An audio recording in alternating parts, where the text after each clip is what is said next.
Hey guys, welcome to Boxing Squared for boxing news and views from around the internet.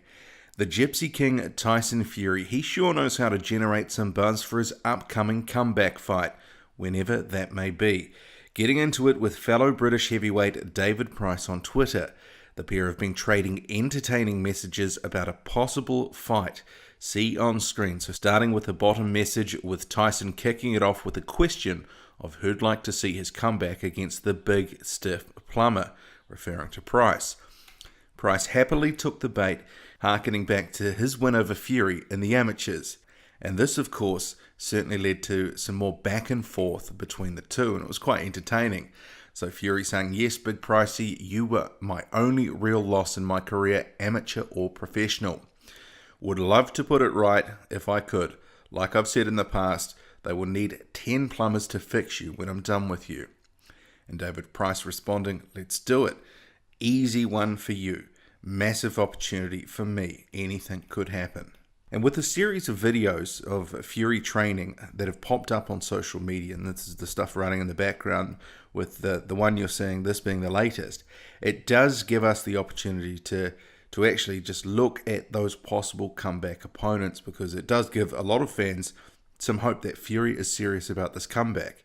And in my last video, when I touched on this, I actually thought that realistically he'd need 18 months minimum to get in top shape for a big fight.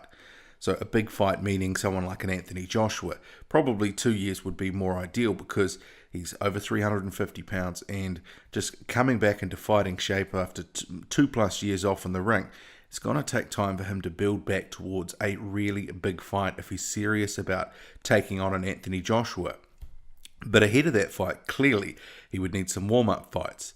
And I had thought, well, I could see him easing back into things, slowly blowing off the ring rust by facing, highly beatable opponents, very low-level journeymen, just to sort of blow the ring rust away and, gradually step through the levels, maybe 3 or 4 fights before a big fight like Joshua. But I had a few comments suggesting that Fury's pride probably wouldn't allow him to drop back down to facing those bottom feeders, the bottom of the barrel journeymen. And there could be something in that, especially given the David Price banter. Clearly he's setting his potential comeback fight opposition at a David Price type level or above. And Fury did follow up actually with his poll, see on screen, in which he had tens of thousands of votes. And the clear favourites for a comeback fight are David Price and Shannon Briggs, basically equal in the voting, around 40%. And as comeback fights go, these are pretty good fights. They are very winnable fights for Fury if he's in any sort of shape. And those two guys are well-known boxers, and a win over them would still get Fury some credit, especially because it's a comeback fight. He'd been out of the ring so long. And a fight against one of those two guys, for example, it would actually turn the comeback fight into quite a big event. It could possibly headline a fight night on its own accord, on its own merits. And while David Price, he has certainly had his ups and downs in his career, he is still relatively popular with fans. And the same goes for Shannon Briggs in the UK. You've seen the clips where he's come over for fights, it's not even his own, he's getting mobbed on the street. And due to the long ring absence, it's not quite the mismatch that it might have been a couple of years ago. And NBT Boxing, he pointed this out online quite rightly. Those fights in particular would also generate nice paydays for all involved, I'm sure, and more buzz with casual fans than, say, pulling in just a part-time boxer come Uber driver off the streets.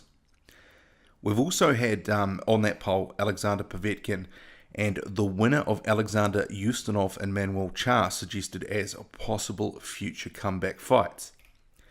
I'm not so sure in terms of Alexander Povetkin whether jumping in after a couple of years off in the ring with him is a good idea.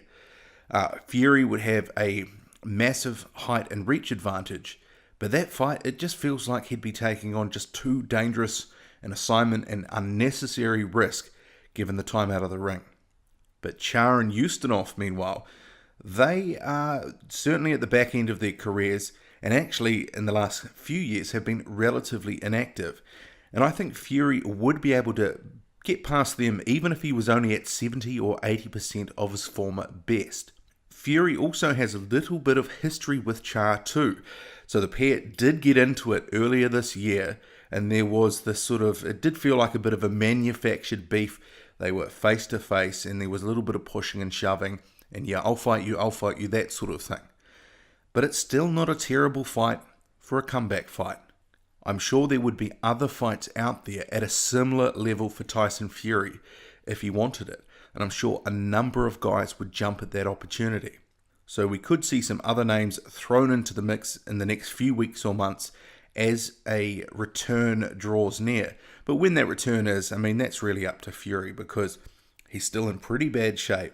He needs to put a lot of work in, and he needs to actually live the lifestyle, train hard, live a Spartan life, and really get down. He's probably got, at least another 80 to 100 pounds to lose.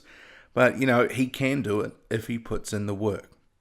But in terms of this David Price option, certainly from a fan perspective, it's an intriguing matchup, and it's definitely a fan-friendly fight. After all, it's David Price. You never know what's going to happen in the ring with him. He could come out all guns blazing, or he could fold like a deck chair. So there's obviously sort of all that, David Price's demons, and it would be a good comeback fight for him in one sense. And on the Fury front, obviously plenty of good storylines with the comeback and all that, if indeed it does happen. What do you make of it? And who would you like to see Fury jump in the ring with if he does in fact return? Is there someone not on that poll that shapes as an ideal opponent? Or do you think he's actually getting too far ahead of himself and he should focus on the training first and then start engaging in some of this online banter a little closer to his return? Drop a comment, hit like, hit subscribe, follow me on Twitter, boxing_squared. I'm out.